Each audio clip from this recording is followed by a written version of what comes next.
আসসালামু আলাইকুম প্রিয় বন্ধুগণ, সবাই কেমন আছেন? আশা করছি ভালো আছেন।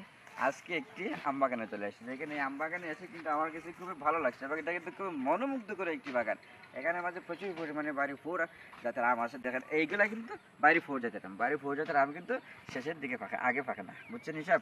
আর এই জায়গার মধ্যে শুধু বাড়ি ফোর আছে এমন না, এই জায়গার মধ্যে অনেকটা আম গাছ আছে, যা হিসাব করে আমার জন্য কষ্ট হয়েছে। দেখেন বাড়ি ফোর যে বিষয়টা, এটা কিন্তু কালার এসে গেছে কিন্তু এখনও পরিপক্ক হয় নাই।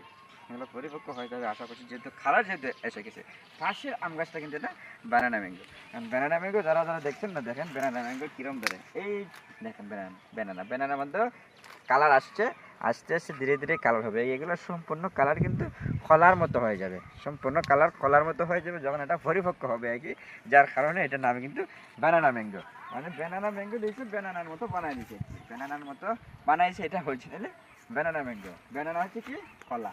জান দেখেন এখানে আমার কিছু মনে হয় অর্ধেক গাছ সম্ভবত বাড়ি ফুরে, অর্ধেক আম মনে হয় ব্যানানা ম্যাঙ্গো, তবে দু একটা আম্রফালির গাছও আছে।